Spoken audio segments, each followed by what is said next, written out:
جب تم کچھ بناتے ہو اس کی کمزوری اور طاقت سے واقف ہوتے ہو تو وہ تو ہر چیز کا علم رکھنے والا ہے۔ وہ جانتا ہے تمہاری کوشش کو، تو پھر پریشان ہونا چھوڑ دو، وہ سب سنبھالے گا۔ اس کا مطلب ہے کہ اس رب کی رحمت اور کرم اتنا وسیع ہے کہ مایوسی اس کے بعد بس گناہ ہی ہو سکتی ہے۔ وہ اتنا مہربان ہے کہ مایوسی اس کے کرم سے انکار جیسی ہے۔ اور پھر اس نے تمہیں بنایا ہے، کیا وہ نہیں جانتا کہ تم کیا کچھ سہ رہے ہو؟ کبھی سوچا مایوسی کفر کیوں کہی گئی؟ اس کا مطلب ہے کہ اس رب کی رحمت اور کرم اتنا وسیع ہے کہ مایوسی اس کے بعد بس گناہ ہی ہو سکتی ہے۔ وہ اتنا مہربان ہے کہ مایوسی اس کے کرم سے انکار جیسی ہے۔ اور پھر اس نے نہیں بنایا ہے، کیا وہ نہیں جانتا کہ تم کیا کچھ سہ رہے ہو؟ تم کچھ بناؤ تو اس کی کمزوری اور طاقت سے واقف ہوتے ہو نا، تو وہ تو ہر چیز کا علم رکھنے والا ہے۔ وہ جانتا ہے تمہاری کوشش کو، تو پھر پریشان ہونا چھوڑ دو۔ وہ سب کچھ، ہر چیز، تمہارے درد کو، تمہاری خوشی کو سنبھال لے گا۔ ایمان کو مضبوط کرنے کا واحد راستہ ہے قرآن پر غور و فکر۔ دنیا کی کوئی اور چیز آپ کا ایمان مضبوط نہیں کر سکتی۔ اور پتہ ہے قرآن پر غور کرنے کا موقع کب ملتا ہے؟ جب آنکھ اور کان حلال چیزوں کے قریب ہوں۔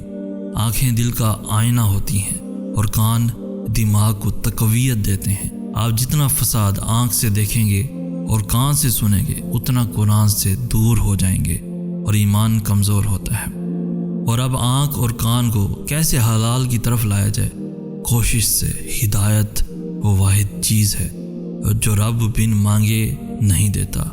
آپ کو کوشش کرنی پڑے گی، اپنی کاہلی اور بہانوں سے خود پیچھا چھڑوا کر قرآن کی طرف آئیں، اور پھر ہی اللہ آپ کے لیے ایمان کا نور بڑھائے گا۔ تمہاری یہ صبر بھری آہیں ایک روز خوشی کے آنسوں میں بدل جائیں گی۔ یوں ہار کر کیوں بیٹھ گئے ہو؟ کیا تم بھول گئے ہو کہ وہ رب کسی جان پر اس کی ہمت سے زیادہ بوجھ نہیں ڈالتا؟ وہ تمہیں بھی جلد سکون دے گا۔ ایسے نا امید نہ ہو، یہ دنیا تو جگہ ہی آزمائش کی ہے، مگر اس رب کی رحمت بھی نصیب ہوتی ہے۔ سو تم بھی پریشان نہ ہو، سب ٹھیک ہو جائے گا۔ پریشان مت کرو خود کو، تم اللہ کی رحمت میں ہو۔ وہ سنبھالتا آیا ہے، آگے بھی سنبھال لے گا۔ امید نہ چھوڑنا، یہ شیطان تمہیں ورگلا رہا ہے، تم سے تمہاری طاقت، تمہارا یقین چھین کر بالکل تنہا کر دینا چاہتا ہے۔ تم سجدے نہ چھوڑنا، تم تہجد میں آنسو بہانا ترک مت کرنا، تم سب پالو گے۔ مایوسی کے بادل ہٹاؤ خود سے، بس اس کی مان کر جھکتے جاؤ۔ جس میں وہ راضی وہ کام کرتے جاؤ، اور پھر تم دیکھو گے کن فیکون کے نظارے۔ اے اللہ، اے خدا، میں گنہگار ہوں، تیری رحمتوں کا طلبگار ہوں۔ میں تیری شان کیسے بیاں کروں؟ تو رحیم ہے، میں خطا کار ہوں۔ مجھے بخش دے کہ ہوں منتظر، کر دے کرم کہ ہوں خاک سر۔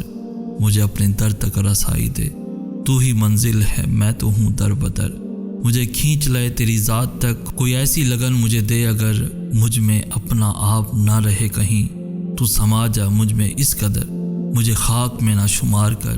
مجھے اپنی محبت سے کر دے تر، میں تو کب سے ہوں تیرا منتظر۔ اس رات مجھے لے آ قریب تر، جو کام اللہ کے نام سے شروع کیا جائے وہ کبھی ناممکن نہیں رہتا، ہمیشہ تمام ہوتا ہے۔ اس میں اللہ کی مدد یقینی ہو جاتی ہے، اور اس کی تکمیل کا ذمہ اللہ کے سپرد ہوتا ہے۔ جن کے سجدے قضا نہیں ہوتے ان کی محبت ادا ہو جاتی ہے۔ تم سمجھتے ہو فیصلہ بدلا ہے، اب تم سمجھتے ہی نہیں۔ ہر فیصلہ اس کے حکم کا محتاج ہوتا ہے۔ تمہاری نظر میں اختتام اس کی طرف سے نئے آغاز کا انداز ہوتا ہے۔ وہ ہاں کہہ دے تو ہر نہ ہاں میں بدل جائے، وہ نہ چاہے تو ابد تک نہ کا پہرا رہتا ہے۔ وہ ان کی مان جاتا ہے جو اس کی مان جاتے ہیں، اسی کو منانے سے نصیحتوں کا چراغ جلتا ہے۔ وہ تم سے غم کا سجدہ اس وقت کروانا چاہتا ہے جب تمہیں اپنی محبت میں